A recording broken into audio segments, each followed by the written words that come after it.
Trading करने वाले दो टाइप के लोग होते हैं। एक वो जो थर्सडे यानी एक्सपायरी के दिन ऑप्शंस ट्रेडिंग करना पसंद करते हैं, दूसरे वो जो एक्सपायरी के दिन ऑप्शंस ट्रेडिंग को अवॉइड करते हैं।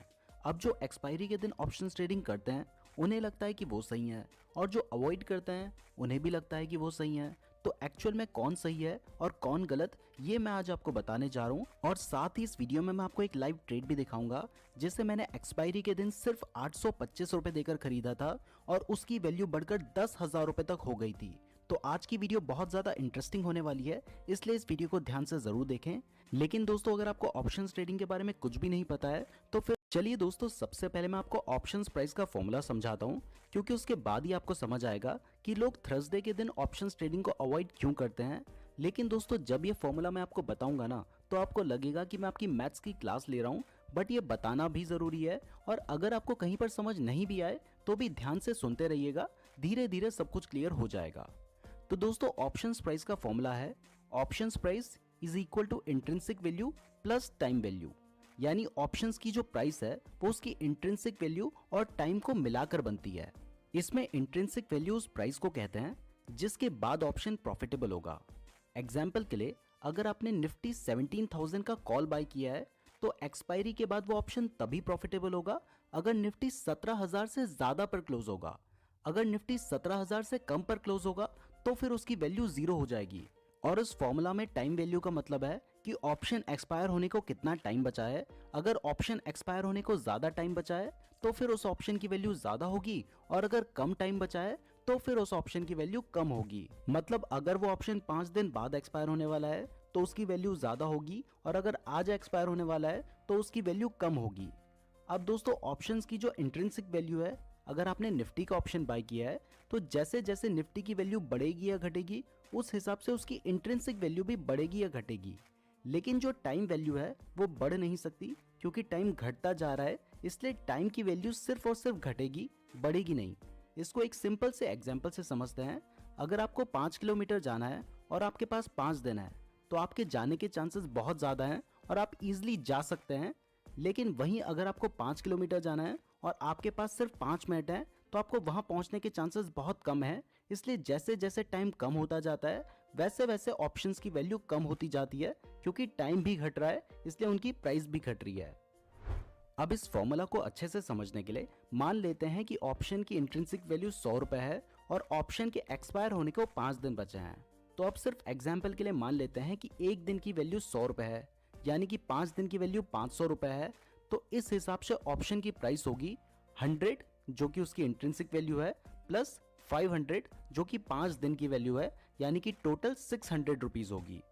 अब इसमें हमने इंट्रिंसिक वैल्यू को फिक्स्ड माना है, लेकिन एक्चुअल में इंट्रिंसिक वैल्यू फिक्स नहीं रहेगी, क्योंकि निफ्टी बढ़ घट रहा है। तो जैसे जैसे निफ्टी बढ़ेगा या घटेगा वैसे वैसे इंट्रिंसिक वैल्यू भी बढ़ेगी घटेगी।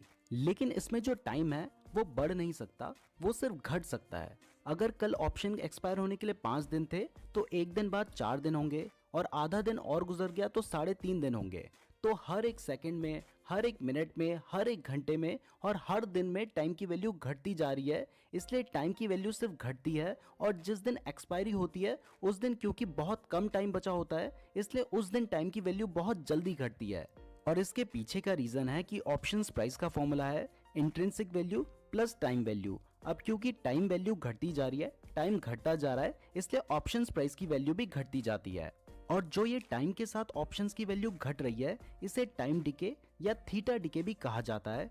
लेकिन दोस्तों, एक बार जब आपका trade in the money trade बन जाता है, यानी अगर आपने निफ्टी 17,000 का कॉल बाय किया है और निफ्टी 17,000 से ऊपर चला गया, तो आपने जो सोचा था कि निफ्टी 17,000 से ऊपर जाएगा वो हो चुका है। मतलब अगर आपने 5 किलोमीटर दौड़ना था और आप 5 किलोमीटर दौड़ चुके हो तो अब टाइम की कोई वैल्यू नहीं रह गई, क्योंकि आपने जो सोचा था वो हो चुका है। इसलिए आपका trade in the money trade बन चुका है, और जब आपका trade in the money trade बन जाता है उसके बाद टाइम डिके स्लो हो जाता है। अब जब बात आ ही गई है तो यहाँ पर मैं आपको ओटीएम, एटीएम और आईटीएम का कंसेप्ट भी क्लियर कर देता हूँ। तो दोस्तों, ओटीएम की फुल फॉर्म होती है आउट ऑफ द मनी। इसका मतलब है कि अगर अभी निफ्टी 16,900 चल रहा है और अगर आप निफ्टी 17,000 का कॉल बाय करते हैं, कॉल का मतलब है कि आप ये मान के चल रहे हैं कि अभी निफ्टी 17,000 तक बढ़ेगा, तो ये एक ओटीएम ट्रेड होगा, क्योंकि आपने जो स्ट्राइक प्राइस ली है निफ्टी अभी उससे कम चल रहा है, जबकि अगर निफ्टी 16,900 चल रहा है और आप 16,900 का ही कॉल लेते हैं, मतलब आप ये मान के चल रहे हैं कि निफ्टी 16,900 जाएगा, जबकि वो ऑलरेडी जा चुका है और वहीं पर है, तो ये एक एटीएम ट्रेड होगा, यानी कि एट द मनी ट्रेड होगा, क्योंकि आपने जो स्ट्राइक प्राइस ली है और अभी जो निफ्टी है वो बिल्कुल बराबर है, इसलिए इसे एट द मनी ट्रेड कहा जाता है। और अगर निफ्टी वही 16,900 चल रहा है और आप निफ्टी 16,800 का कॉल लेते हैं, यानी आप ये मान के चल रहे हैं कि निफ्टी 16,800 से ज्यादा जाएगा, जबकि वो ऑलरेडी 16,800 से ज्यादा जा चुका है और 16,900 पे है, तो ये एक आईटीएम यानी इन द मनी ट्रेड होगा। तो अब आपको ओटीएम, एटीएम और आईटीएम का कंसेप्ट समझ आ गया होगा। अगर आपको कोई कंफ्यूजन है तो एक बार इसे दोबारा सुनिए, आपको सब कुछ क्लियर हो जाएगा। यहाँ पे मैं आपको ये भी क्लियर कर दूं कि कभी भी आईटीएम एटीएम बन सकता है और एटीएम ओटीएम भी बन सकता है और इसका वाइस वर्सा भी हो सकता है। एग्जाम्पल के लिए अगर अभी निफ्टी 16,900 चल रहा है और आपने निफ्टी 17,000 का कॉल बाय कर रखा है, यानी आपने out of the money trade ले रखा है, तो हो सकता है कि थोड़ी देर बाद निफ्टी 17,000 पर चला जाए। तो जब निफ्टी 17,000 पर चला जाएगा तो आपका ट्रेड एट द मनी बन जाएगा, और अगर निफ्टी 17,000 से ऊपर चला जाएगा तो आपका trade in the money trade बन जाएगा। तो इस तरीके से in the money trade out the money बन सकता है और out the money trade in the money trade बन सकता है, और ये एट द मनी भी बन सकता है। ये सब प्रैक्टिकल चीजें हैं, तो इन्हें थ्योरेटिकली समझाना बहुत मुश्किल होता है, फिर भी मैं कोशिश कर रहा हूं कि आपको समझ आए। तो अगर आपको समझ आ रहा है तो कमेंट करके जरूर बताइएगा। चलिए दोस्तों, क्योंकि अब आप बेसिक कंसेप्ट समझ चुके हैं, तो अब जानते हैं कि कुछ ट्रेडर एक्सपायरी डे को अवॉइड क्यों करते हैं। लेकिन उससे पहले अगर आप जल्दी से जल्दी, ये दोस्तों अब जानते हैं कि कुछ ट्रेडर्स एक्सपायरी के दिन ऑप्शंस ट्रेडिंग को क्यों अवॉइड करते हैं। तो इसका सबसे बड़ा रीजन है टाइम डिके। टाइम डिके का मतलब मैंने आपको बताया है कि जैसे जैसे टाइम बीतता जाता है वैसे वैसे ऑप्शंस की वैल्यू कम होती जाती है, और क्योंकि एक्सपायरी के दिन बहुत कम टाइम बचा होता है, इसलिए उस दिन ऑप्शंस की वैल्यू बहुत फास्ट कम होती है, और यही वजह है कि कुछ ट्रेडर्स एक्सपायरी के दिन ऑप्शंस ट्रेडिंग को अवॉइड करते हैं। अब ये सुनकर आपको लग रहा होगा कि सच में एक्सपायरी के दिन तो ऑप्शंस ट्रेडिंग नहीं करनी चाहिए, लेकिन ऐसा नहीं है। जब भी आप ऑप्शंस ट्रेडिंग करते हैं तो टाइम के साथ उन ऑप्शंस की वैल्यू कम तो होती है, फर्क सिर्फ इतना है कि एक्सपायरी के दिन टाइम डिके थोड़ा ज्यादा फास्ट होता है, लेकिन एक्सपायरी के दिन ऑप्शंस ट्रेडिंग के कुछ फायदे भी हैं, जिसकी वजह से ज्यादातर लोग इंक्लूडिंग मी एक्सपायरी के दिन ऑप्शंस ट्रेडिंग करना पसंद करते हैं। इसमें सबसे पहला और सबसे बड़ा फायदा यह है कि एक्सपायरी के दिन आप बहुत कम बजट में भी ट्रेडिंग कर सकते हैं। इवन उस दिन आपको बैंक निफ्टी या निफ्टी का एक लॉट 500 से 1000 रुपए में भी मिल जाता है, जबकि बाकी दिन आपको ऑप्शंस ट्रेडिंग करने के लिए मिनिमम 5 से 10,000 रुपए चाहिए होते हैं।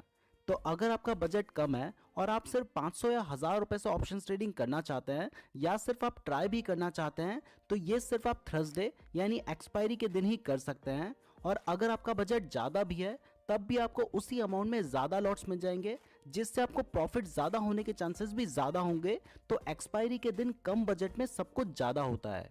दूसरा फायदा है कि क्योंकि आप एक्सपायरी के दिन बहुत कम बजट में भी ट्रेडिंग कर सकते हैं, तो आपका रिस्क भी बहुत कम हो जाता है।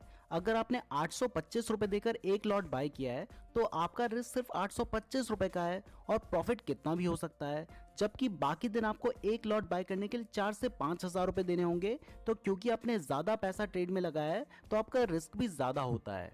और तीसरा फायदा यह है कि एक्सपायरी के दिन जनरली मार्केट ज्यादा वोलेटाइल होता है, और ट्रेडिंग करने के लिए मार्केट का वोलेटाइल होना बहुत ज्यादा जरूरी है, क्योंकि जितना ज्यादा मार्केट वोलेटाइल होगा उतना ही आपको प्रॉफिट होने के चांसेस ज्यादा होंगे। तो इन सभी वजह से थर्सडे यानी एक्सपायरी के दिन ऑप्शंस ट्रेडिंग करने में कोई प्रॉब्लम नहीं है। और अगर आपका बजट कम है या सिर्फ आप ट्राई करना चाहते हैं तो एक्सपायरी का दिन सबसे बेस्ट होता है। बट एक्सपायरी के दिन एक बात का ध्यान रखें कि अगर आप ट्रेड लेते हैं तो उसे बाय करके बहुत लंबे टाइम तक ना छोड़ें, क्योंकि टाइम के साथ उसकी वैल्यू कम भी होती है। तो जितनी जल्दी आपको अच्छा प्रॉफिट हो सके आप उतनी जल्दी एग्जिट होने की कोशिश करें। और अगर आप अपने रिस्क को कम करना चाहते हैं तो उस दिन आप इन द मनी ट्रेड ले सकते हैं। अब दोस्तों, मैं एक्सपायरी के दिन कुछ एक्सपेरिमेंट भी करता रहता हूं ताकि मैं खुद की भी न्यू स्ट्रेटजी बना सकूं। इसलिए मैंने इस एक्सपायरी यानी 10 मार्च के दिन बैंक निफ्टी 34,700 का पुट बाय किया था, जो कि मैंने लगभग 825 से 830 रुपए देकर बाय किया था। अभी आपको स्क्रीन रिकॉर्डिंग में दिखाई दे रहा है, मेरी जो एवरेज बाय प्राइस है वो 33 रुपीज एंड 20 पैसा है, और एक लॉट 25 क्वांटिटी का होता है। तो अगर 33 को 25 से मल्टीप्लाई करें तो ये 825 रुपीज होता है, यानी ये एक लॉट मुझे 825 रुपीज के आसपास पड़ा था। और अभी आप इसकी प्राइस देखें तो वो 310, 303, 294, 285, 281 रुपीज़ के आसपास चल रही है। 272, 274 रुपीज़ के आसपास चल रही है। मैंने 33 में बाई किया था और लगभग 8 से 9 गुना मेरा पैसा हो चुका है। मैंने 825 रुपये इस ट्रेड में लगाए थे और 6,900 रुपये का प्रॉफिट मुझे इस पर्टिकुलर ट्रेड में चल रहा है और दूसरे ट्रेड में भी मुझे प्रॉफिट चल रहा है। मैं अभी आपको इसका चार्ट भी दिखाता हूँ ताकि आपको यकीन हो जाए कि इसकी प्राइस सही में 33 रुपीज़ थी, ये कोई फेक नहीं है। तो यहाँ पे आपको चार्ट दिखाई दे रहा है, व्यू चार्ट पे क्लिक करते हैं तो यहाँ पे आपको दिखाई दे रहा है कि इसकी वैल्यू 25 रुपीज़ के आसपास तक भी आई थी। मैंने 33 के आसपास बाई किया था, आपको यहाँ पे दिखाई दे रहा है। और उसके बाद देखिए कि कितनी लंबी कैंडल बनी है और कितनी ज़्यादा इसकी प्राइस बढ़ी है, आपको चार्ट में भी दिखाई दे रहा है। यहाँ पे आप देखेंगे कि कितनी लंबी लंबी कैंडल्स इसकी बनी है। तो ये एक मैंने ट्रेड ले रखा था जिसमें इसकी प्राइस बढ़कर आप देख रहे हैं कि अभी भी कितनी ज़्यादा बढ़ चुकी है, 324, 325 तक जा चुकी है। इसके साथ मैंने एक और ट्रेड ले रखा था निफ्टी का, जो कि मैंने बहुत ही कम लगभग 300 रुपये की प्राइस में लिया था। उसकी प्राइस भी काफ़ी ज़्यादा बढ़ गई थी, वो भी आपको चार्ट में दिखाई दे रहा है। अब दोबारा मेरे प्रॉफिट एंड लॉस को देखें तो यहाँ पे आपको दिखाई दे रहा है कि इस ट्रेड में मैंने 33 रुपीज़ के आसपास बाई किया था। 370, 362, 359, 357 इसकी प्राइस चल रही है और इसकी प्राइस बढ़कर 8,500 रुपये तक भी पहुंच चुकी है। 8,400, 8,500 के आसपास इसकी प्राइस पहुंच चुकी है और मेरा जो टोटल प्रॉफिट है वो 9,300 के आसपास चल रहा है, जिसमें मैंने नीचे वाली जो क्वांटिटी है वो लगभग 300 रुपये में बाई की थी और उसकी जो प्राइस है वो भी लगभग 900 रुपये का मुझे उसमें प्रॉफिट चल रहा है। मतलब उसमें भी मेरा प्रॉफिट 3 गुना हो रखा है और मैंने इसमें पुट बाय कर रखा है। इसका मतलब है कि निफ्टी बैंक गिर रहा होना चाहिए। तो यहाँ पे आप देख सकते हैं कि इस चार्ट पे दिखाई दे रहा है कि बैंक निफ्टी गिर रहा है।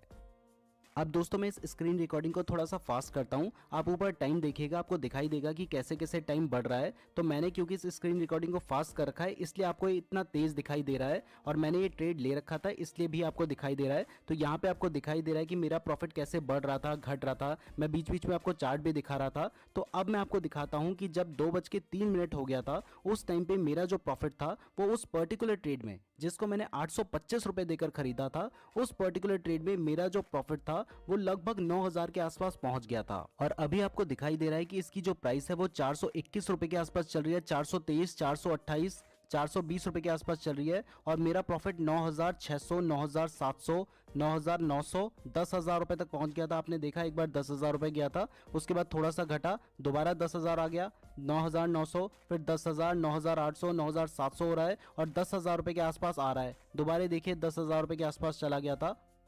अब भले ही मैंने आपको स्टार्टिंग में 10,000 बोला है लेकिन आप देखेंगे तो ये एक बार 11,000 रुपये तक चला गया था। अभी देखिए 10,700, 10,800, 10,700, 10,800। मैं सिर्फ एक ट्रेड की बात कर रहा हूँ। ओवरऑल प्रॉफिट मैंने सिर्फ 1,000 रुपये लगाए थे, 13,000 रुपये तक पहुँच गया था। और नीचे आप देखेंगे 11,300, 11,400, 11,400, 11,200, 11,300। तो दोस्तों आप देख रहे हैं कि मैंने सिर्फ 825 रुपये लगाए थे और वो 2 घंटे के अंदर 11,000 रुपये हो गए थे। मतलब 13 गुना से भी ज़्यादा हो गए थे।